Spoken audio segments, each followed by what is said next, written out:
Please میرے channel کو subscribe کر دیں۔ صاحب کھلونے لے لو۔ بچوں کے لیے پیزا لے کر جیسے ہی عمر پارکنگ میں کھڑی گاڑی کی جانب بڑھا، کھلونے بیچنے والا 12 سے 13 سال کی عمر کا لڑکا تیزی سے اس کی طرف بڑھا۔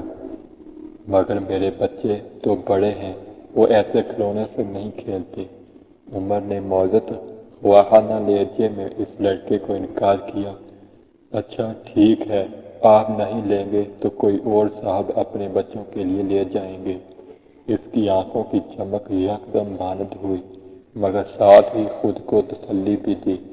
تم پڑھتے نہیں؟ یکدم عمر کو اس میں دلچسپی محسوس ہوئی۔ صاحب میں پڑھوں گا تو میرے گھر میں چھوٹا بھائی اور بہن جو ہیں، ان کی چھوٹی چھوٹی ضروریات کون پوری کرے گا؟ وہ افرادگی سے گویا ہوا۔ میں اور اماں کام کرتے ہیں۔ اماں گھروں میں کام کرتی ہے اور میں دن میں ورکشاپ پر کام کرتا ہوں اور رات کو ادھر کھلونے بیچتا ہوں۔ میرا چھوٹا بھائی اور بہن اسکول جاتے ہیں۔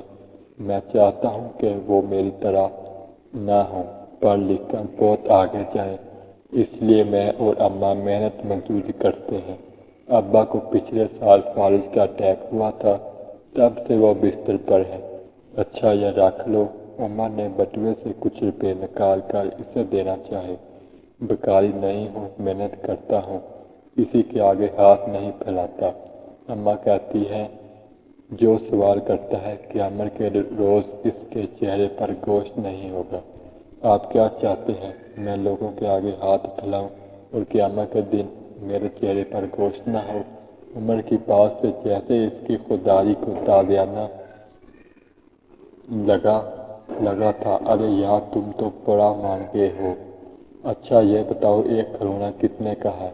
100 روپے کا۔ مگر ابھی تو آپ لینے سے انکار کر رہے تھے۔ عمر کو اس کا یہ انداز اچھا لگا۔ یا تمہارے کھلونے بک جائیں اور تمہیں کیا چاہیے؟ یہ 10.5 ہیں صاحب۔ یہ لو ان سب کے پیسے۔ ایک کھلونا مجھے دو، میرے گھر کام والی آتی ہے، اس کے بیٹے کو دوں گا، باقی تم اپنے گھر کے آس پاس کے بچوں میں بانٹ دینا۔